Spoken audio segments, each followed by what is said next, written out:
రోజుకి 17 జిల్లాల్లో మాత్రమే కొనుగోలు ప్రారంభమైంది.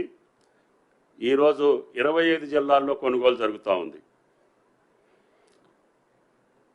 గతంలో ఈ రోజుకి సేకరించినటువంటి ధాన్యం పోయిన ఇదే రోజున 9,30,00,000 మెట్రిక్ టన్నులు, 9.35 మెట్రిక్ టన్నులు, లక్షల మెట్రిక్ టన్నులు. కానీ ఈ సంవత్సరం 9.58 లక్షల మెట్రిక్ టన్నులు ఈ రోజుకి కొనుగోలు చేయటం జరిగింది. అందుట్లో 7,7.49 దొడ్డు రకాలు, 2.9 సన్నాలు. గతంలో ఇదే రోజుకి 2,060 కోట్లు మాత్రమే విలువ కలిగినటువంటి ధాన్యాన్ని కొనుగోలు చేశాం. ఈ సంవత్సరం 2,222 కోట్ల రూపాయలు కొనుగోలు చేయటం జరిగింది ఈ రోజుకి. అదేవిధంగా రైతుకు చెల్లించింది గతంలో ఇదే రోజున కేవలం 422 కోట్లు మాత్రమే. కానీ ఇప్పుడు ఈ రోజుకి ఈ ప్రభుత్వం చెల్లించింది 622 కోట్లు. గతంలో బోనస్ అనేది లేదు, కానీ మేము ఇప్పుడు సన్న రకాలన్నిటికీ కూడా 500 రూపాయలు బోనస్ ఇస్తున్నాం. బోనస్ చెల్లింపు కూడా మొదలైంది.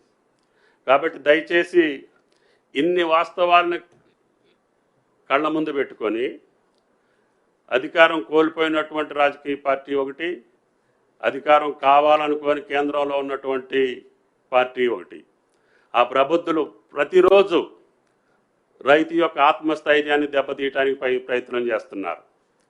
దురదృష్టం, వాతావరణం కూడా అక్కడక్కడ చిరుజల్లులు పడటం. ఈ యొక్క మొదటి రోజు నుంచే, ఈ నెల మొదటి వారం నుంచే దీపావళి అయిపోయాకనే హార్వెస్టింగ్ మొదలైంది. అయినా సరే ప్రభుత్వం అన్ని చర్యలు తీసుకొని సుమారు గ్రామానికి ఒక కొనుగోలు కేంద్రాన్ని ఏర్పాటు చేశాం. తెలంగాణలో ఎన్ని రెవెన్యూ గ్రామ పంచాయతీలు ఉన్నాయో కుడి ఎడంగా అన్ని గ్రామ పంచాయతీల్లో కూడా కొనుగోలు జరుగుతుంది. ఉత్పత్తి పెరిగింది, అదేవిధంగా కొనుగోలు పెరిగింది, పేమెంట్లు పెరిగినాయి. అయినా సరే ధాన్యాన్ని 17% మాయిశ్చర్కి అమ్మాలి అంటే రైతు పొలంలో నుంచి తీసుకొచ్చి రోడ్డు మీద ఆరబోసుకోవాలి. 3-4 రోజులు ఆరబోస్తే తప్ప మాయిశ్చర్ 17%కి రాదు. అదేవిధంగా బయటికి ఓపెన్ మార్కెట్లో అమ్ముకోవటానికి ఆరబోయాల్సిన పని లేదు. ఆ ఆరబోసిన రైతుల దగ్గరికి పోయి వీళ్ళు కాకిగోలు చేసే ప్రయత్నం చేస్తున్నారు. అధికారం పోయినంత మాత్రాన అంత అల్లకొల్లం అవ్వాల్సిన పని లేదు, అంత ఆదుర్దా పడాల్సిన పని లేదు, అంత ఆతృత పడాల్సిన పని లేదు.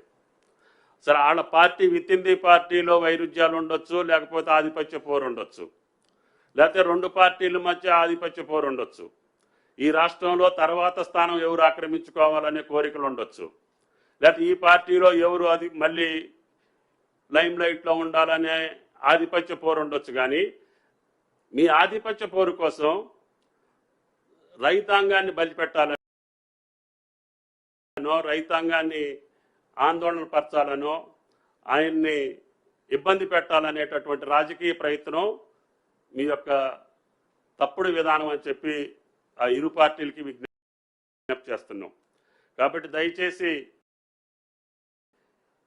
మంచి పంట పండింది, దిగుబడి ఎక్కువ వచ్చింది, ఓపెన్ మార్కెట్లో మంచి ధర ఉంది, రైతుకు రూపాయి వచ్చే కాడ అమ్ముకునే అవకాశం ఇచ్చాము. మేము ఎక్కడా కూడా రిస్ట్రిక్షన్ పెట్టట్లేదు. ఓపెన్ మార్కెట్లో రూపాయి వస్తే అమ్ముకోమని చెప్తున్నాం. పర్చేజింగ్ సెంటర్కి వచ్చిన ప్రతి గింజ కొంటామని చెప్తున్నాం. అది దొడ్డు రకం కావచ్చు, సన్న రకం కావచ్చు, ప్రతి గింజని కొంటాం. ప్రతి రైతుకి అమౌంట్ కూడా విత్ ఇన్ టైంలో ఇచ్చి తప్పకుండా రైతును ఆదుకోవాలనే ప్రభుత్వం తప్ప మీకు మాదిరిగా మాటలతోటో చేతలతోటో రైతును ముంచినటువంటి ప్రభుత్వం కాంగ్రెస్ ప్రభుత్వం కాదు అని చెప్పి ఆ ఇరు పార్టీలకు విజ్ఞప్తి చేస్తున్నాం. కేంద్రంలో ఉన్న పార్టీకి కూడా విజ్ఞప్తి, మీరిచ్చినటువంటి గైడ్లైన్స్ ప్రకారంగా మేము కొనాలి. మీకు అంత ప్రేమ ఉంటే, అంత అభిమానం ఉంటే, రైతుల మీద అంత మక్కువ ఉంటే, నిజంగా రైతాంగం కోసం మీరు మాట్లాడే పద్ధతి ఉంటే ఆ యొక్క గైడ్లైన్స్ని కొంచెం మార్చండి. మాయిశ్చర్ యొక్క విధి విధానాలు మార్చండి. అది కాటన్లో కావచ్చు, వరిలో కావచ్చు. ఆ ప్రయత్నం చేయకుండా అన్ని రాష్ట్రాల కంటే ఎక్కువ పంట పండించినటువంటి తెలంగాణ రైతుని ఈరోజు మీరు ఆగం చేయాలని ముందుకొస్తే అది మీ వినాశనానికి తప్ప వేరేది కాదు అని చెప్పి ఆ ఇరు పార్టీ నాయకులకి విజ్ఞప్తి చేస్తున్నాం. కాబట్టి దయచేసి ధాన్యం కొనుగోలులో కానీ పత్తి కొనుగోలులో కానీ పత్తి కూడా గతంలో కంటే బ్రహ్మాండంగా దిగుబడి తగ్గింది, కానీ కొనుగోలులో మాత్రం ఏమాత్రం కూడా అలక్ష్యం చేయకుండా గత 3 నెలలుగా CCIని ఇబ్బంది పెట్టి ఆ మంత్రి గారితో మాట్లాడి ఆ MDని ఇక్కడికి పిలిపించి 3 సార్లు తెలంగాణ పత్తిని మొత్తాన్ని కొనుగోలు చేసే ప్రయత్నం చేశాం. పెద్ద ఎత్తున పత్తి కొనుగోలు కూడా జరుగుతుంది. ఎక్కడైనా ఏదైనా టెక్నికల్గా సమస్య వస్తే రైతులకు కూడా మేము విజ్ఞప్తి చేశాం. దయచేసి మీకు ధర కావాలంటే మాయిశ్చర్ మెయింటైన్ చేసుకోండి, వాతావరణం కూడా మీకు అనుకూలంగా ఉంది, తప్పకుండా తెలంగాణ రైతాంగం పండించినటువంటి ప్రతి పంటని కొనుగోలు చేస్తామని చెప్పి విజ్ఞప్తి చేస్తూ, రాజకీయ పార్టీలు ఎప్పుడు కూడా రైతును బలిపశువు చేసే విధానానికి పాల్పడొద్దు. మీ రాజకీయ లక్ష్యాలు ఛేదించాలంటే వేరే మార్గాలు ఉంటాయి. ప్రభుత్వం వాస్తవంగా తప్పు చేస్తే మీ తప్పును మేము సరిదిద్దుకోవటానికి మేము సిద్ధంగా ఉన్నాం. కానీ ఇన్ని ప్రయత్నాలు చేసి దేశంలో ఎక్కడా లేనటువంటి విధంగా ఈనాడు వ్యవసాయ బడ్జెట్ని పెంచి సుమారు 47,000 కోట్లు, ఏ బడ్జెట్లో కూడా ఈ రాష్ట్రంలో ఈ దేశంలో అంత పెద్ద మొత్తాన్ని కేటాయించినటువంటి రాష్ట్రం లేదు. అటువంటి రాష్ట్రాన్ని పట్టుకొని కష్టపడ్డటువంటి రైతుని మీరు కన్నీళ్లు పెట్టియాలని చెప్పో, లేకపోతే కృత్రిమమైనటువంటి కార్యక్రమాలు నిర్వహించి తాత్కాలికంగా మీరు శునకానందం పొందొచ్చు, అది మంచిది పద్ధతి కాదు రాజకీయ పార్టీలకి అని చెప్పి విజ్ఞప్తి చేయదలుచుకున్నాం.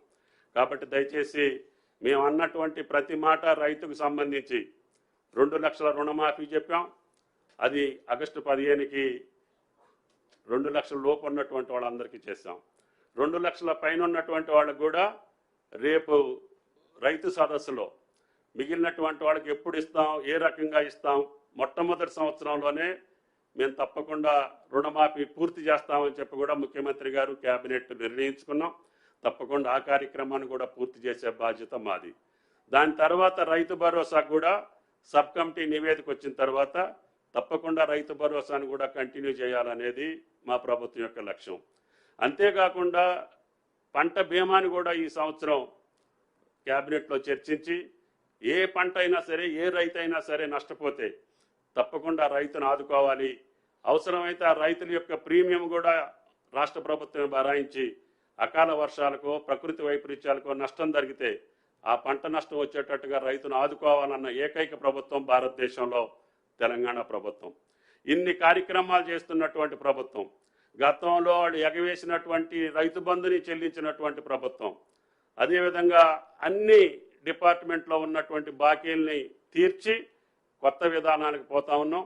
కాబట్టి దయచేసి తెలంగాణ రైతుని ఇబ్బంది పెట్టేటటువంటి మీ రాజకీయ క్రీడ మానేయమని చెప్పి ఆ రాజకీయ పార్టీలకు విజ్ఞప్తి చేస్తున్నాం. Thank you. శ్రీధర్ బాబు గారు మాట్లాడవలసిందిగా కోరుతున్నాం.